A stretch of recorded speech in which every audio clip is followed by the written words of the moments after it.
the UFO control group and the powers that be manage to squeeze the UFO toothpaste back in the tube? Well, that's exactly what Richard Dolan and James Ian Doley are discussing, and it's a very important topic. So let's dive in. Get in here, this is Jack with Cosmic Road. I talk about UFOs and the paranormal. Please hit like, please subscribe, share in social media, and let me know what you guys think in the comments below. Oh, and if you wanted to support Cosmic Road in a bigger way, please consider becoming a channel member. See the first link in the description below.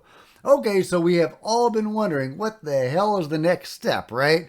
Will the UFO control group manage to suppress information on UFOs and, more importantly, manage to suppress the public's interest in the topic?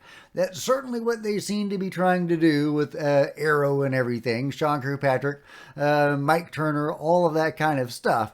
But will they be successful? Well, let's hear from Richard Dolan, James Ian Doley, and some others on this very important topic. Let's listen to Richard first.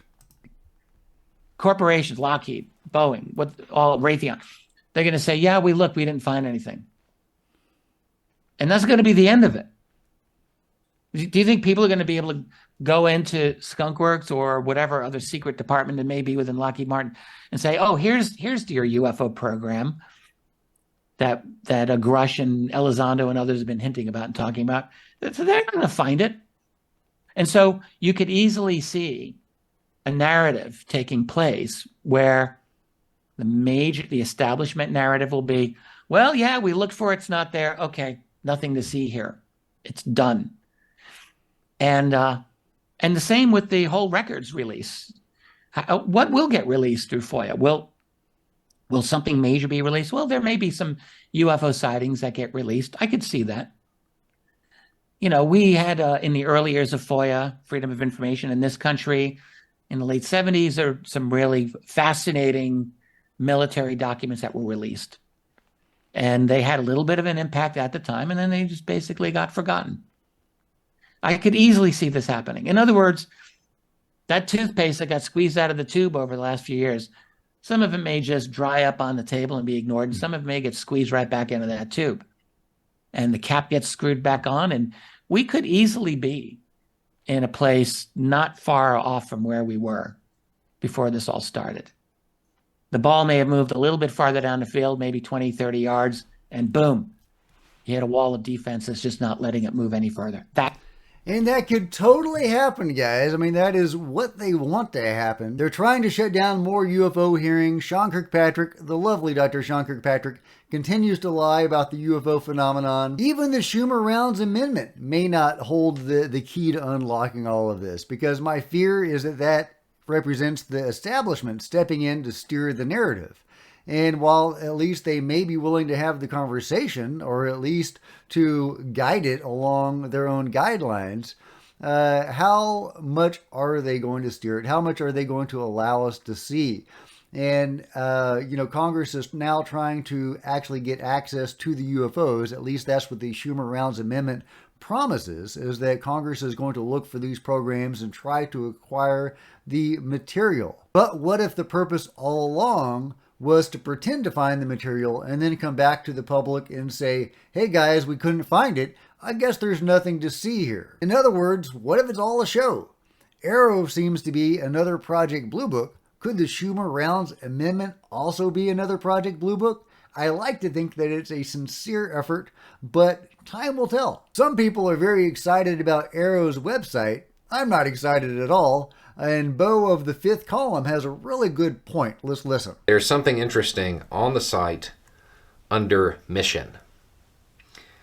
Minimize technical and intelligence surprise by synchronizing scientific intelligence and operational detection, identification, attribution, and mitigation of unidentified anomalous phenomena in the vicinity of national security areas. They're looking for stuff from Beijing or Moscow, not the Delta Quadrant.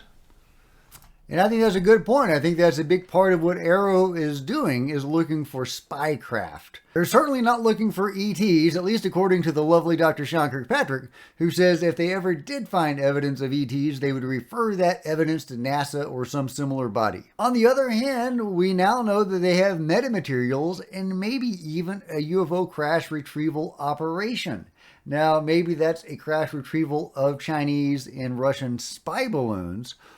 Time will tell. At any rate, there doesn't seem to be a whole lot of hope for Arrow, although now that it's under Kathleen Hicks and not Ronald Moultrie, there's a little bit more hope than it was before. Will Sean Kirkpatrick change his colors under Kathleen Hicks? That's the question that I'm asking, and I don't think the answer is yes, but, again, we'll see.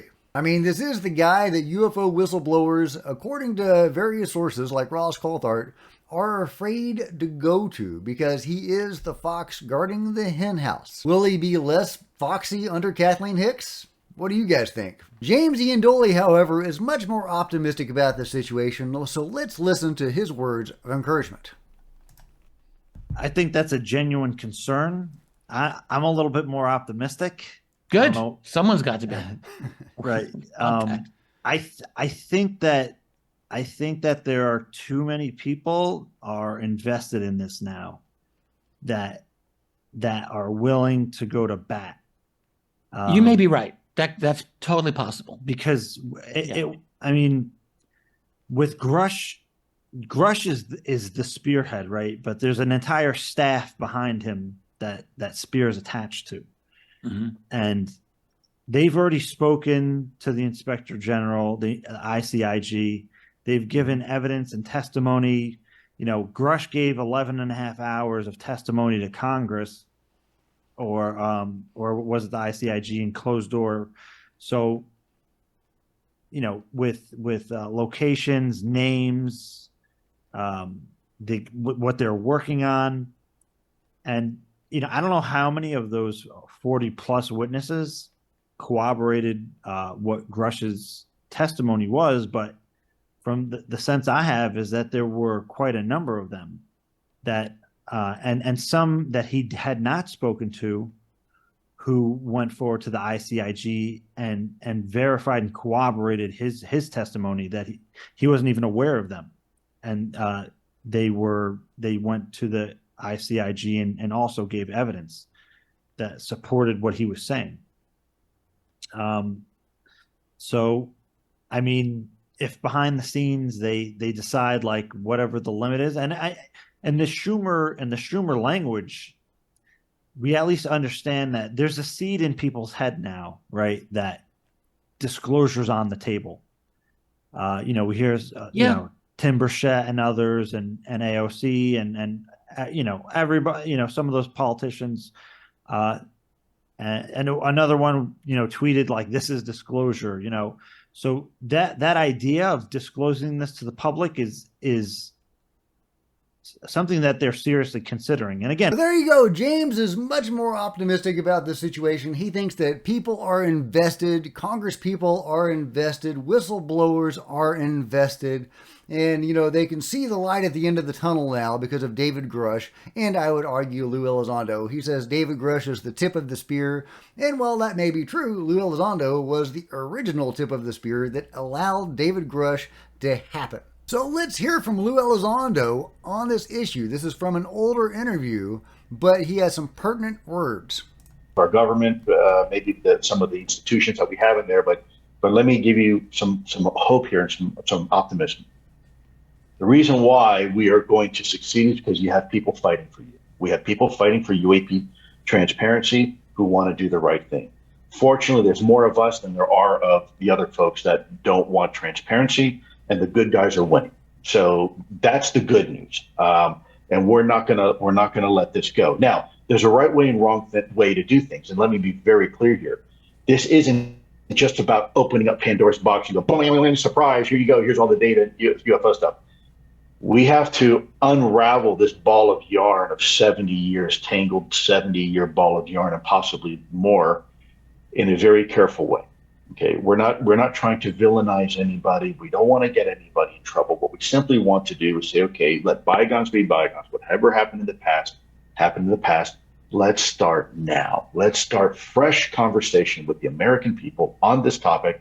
Let's be honest. Let's be forthcoming. We don't need to reveal sources and methods. We don't need to reveal nations' secrets, but we do have to acknowledge the reality of this and at least try to make correct what was made incorrect in the past. Basically rectify those sins, if you will, that were committed in the name of national security, which, by the way, I don't disagree were actually made in honest efforts to protect national security at the time.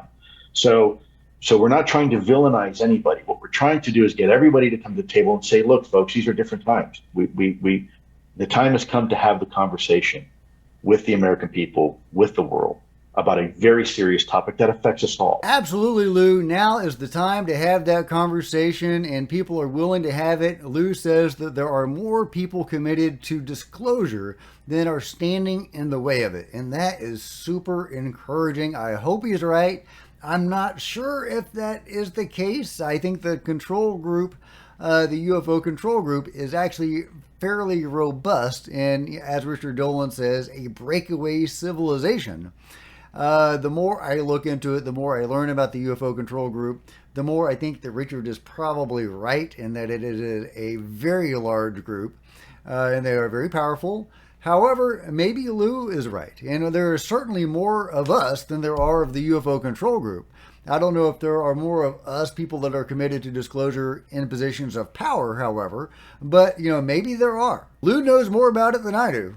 However, I would push back, and one thing that Lou said is that we don't need to reveal nation secrets. Well, maybe we do. If the UFO control group is up to the stuff that they seem to be, shooting at UFOs, executing members of alien races, working with beings from other races, seeming to have involved humanity in some sort of cosmic conflict, we need to know that.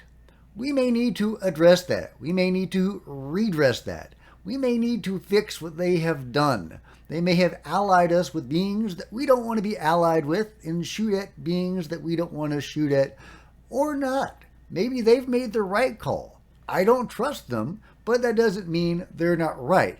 But we need to know, and we need to have a hand in what the hell is going on. But that's just my take, guys. Let me know what you think about all this in the comments below. Do you think that the toothpaste can be squeezed back in the bottle like Richard Dolan thinks?